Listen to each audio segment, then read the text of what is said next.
Terima kasih atas berkenan hadir terkait dengan undangan yang disampaikan oleh Dewan Pers hari ini.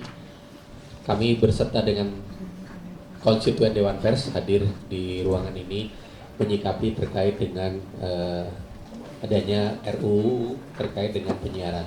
Implikasinya apa terhadap penyiaran? Implikasinya apa?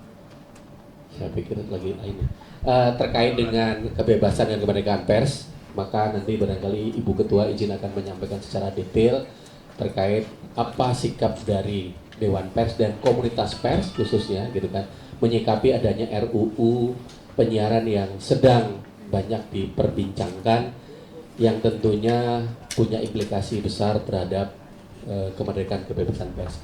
Sesi ini nanti diakhiri dengan tanya jawab. Kami berikan ruang waktu 15 menit mungkin ya.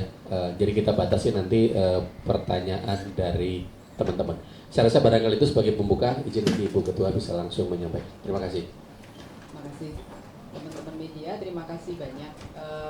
Pada kesempatan kali ini Dewan Pers bersama-sama dengan konstituen ingin menyampaikan penyikapan terhadap rancangan undang-undang penyiaran yang sekarang sedang digodok di Balik DPR RI. Prinsipnya yang pertama, Dewan Pers menghormati DPR maupun pemerintah yang memang memiliki kewenangan secara konstitusional untuk menyusun sebuah regulasi, terutama yang berkaitan dengan persoalan pemberitaan pers, baik itu melalui cetak, elektronik, dan lainnya. Meskipun demikian, terhadap draft RUU penyiaran versi Oktober 2023, Dewan Pers dan konstituen menolak sebagai draft yang mencerminkan pemenuhan hak konstitusional warga negara untuk mendapatkan informasi sebagaimana yang dijamin dalam Undang-Undang Dasar 45. Argumentasi penolakan ini yang pertama adalah dalam konteks politik hukum tidak dimasukkannya Undang-Undang 40 tahun 99 dalam konsideran di dalam RUU ini mencerminkan bahwa tidak mengintegrasikan kepentingan lahirnya jurnalistik yang berkualitas sebagai salah satu produk penyiaran, termasuk distorsi yang akan dilakukan melalui saluran platform. Yang kedua, RUU penyiaran ini menjadi salah satu sebab pers kita tidak merdeka, tidak independen, ya, dan tidak akan melahirkan karya jurnalistik berkualitas karena dalam konteks pemberitaan Dewan Pers berpandangan perubahan ini jika diteruskan sebagian aturan-aturannya akan menyebabkan pers kita menjadi produk pers yang buruk, pers yang tidak profesional, dan pers yang tidak independen. Nah yang ketiga, dari sisi proses, ini saya baru ngomong proses nih ya. Dari sisi proses, RUU ini menyalahi putusan Mahkamah Konstitusi nomor 91 PUU 18 tahun 2020 bahwa penyusunan sebuah regulasi harus meaningful participation. Maknanya apa? Harus ada keterlibatan masyarakat. Hak masyarakat untuk didengarkan pendapatnya. Hak masyarakat untuk dipertimbangkan pendapatnya. Dan nanti kalau masukan-masukan masyarakat itu tidak diintegrasikan, bahkan para penyusun kebijakan diminta untuk menjelaskan kenapa masukan-masukan itu tidak diintegrasikan. Dan dalam konteks RUU penyiaran ini, Dewan Pers dan konstituen selaku penegak Undang-Undang 40 ya, tidak dilibatkan dalam proses penyusunan RUU ini. Secara substantif, kenapa kemudian kita menolak draft ini? Yang pertama adalah ada pasal yang memberikan larangan pada media investigatif.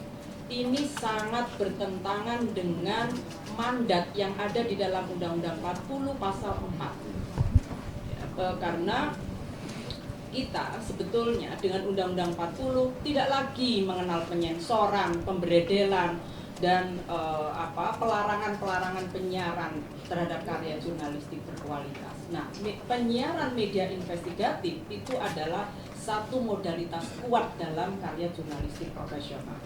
Nah, yang kedua adalah soal penyelesaian sengketa jurnalistik.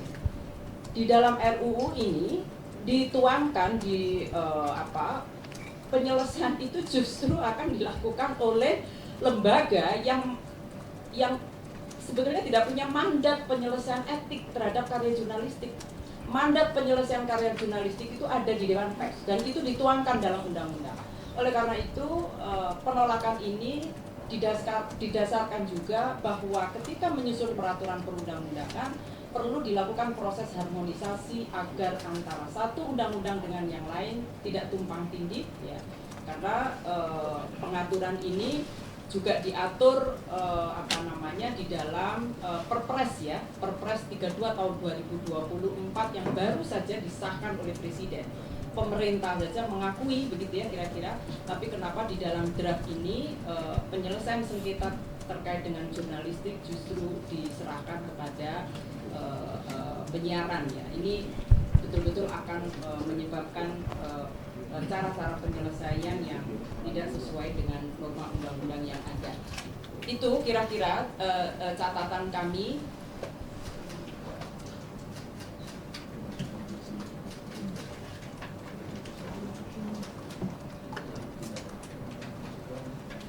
Nah, di luar itu saya akan meminta beberapa kawan-kawan konstituen yang akan menambahkan, ya, yang secara langsung akan memberikan pandangan terhadap RUU penyiaran ini. Kami persilakan.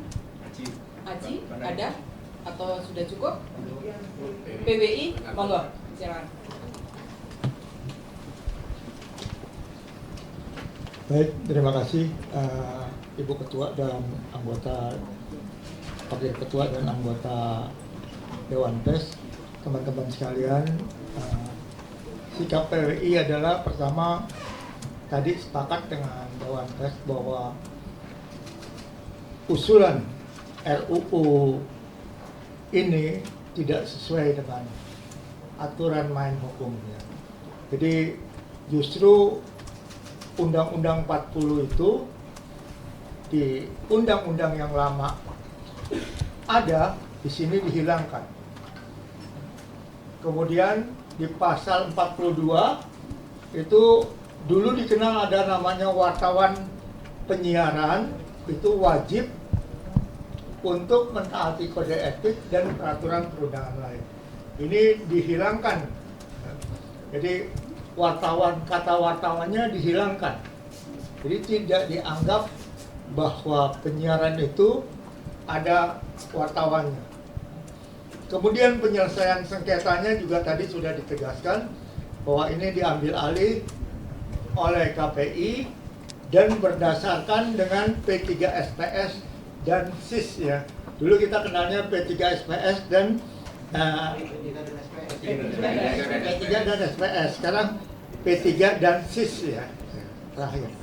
Nah, Bapak dan Ibu ketahui bahwa kalau kode etik itu dimandatkan dibuat oleh kami semua, ya, difasilitasi oleh Dewan Pers, kemudian menjadi peraturan yang kemudian diawasi oleh Dewan Pers. Berbeda dengan P3 SPS atau P3 SIS, ya, itu dibuat oleh KPI sendiri, tidak melibatkan kami, ya, dibuat oleh KPI sendiri, kemudian diawasi oleh KPI, sanksinya secara administratif dijatuhkan oleh KPI. Ini lembaga super power banget gitu, ya. Lebih dari KPK nih. Ya, sangat super power, ya. Dia yang membuat aturan, dia yang mengawasi, dia juga yang jatuhkan hukumannya gitu. Nah, ini yang kemudian kita tolak gitu, ya. Kita berharap bahwa karya jurnalistik penyiaran itu diselesaikan berdasarkan undang-undang pers. Nah, jadi tidak berdasarkan dengan apa yang ada di draft. Saya kira itu, terima kasih.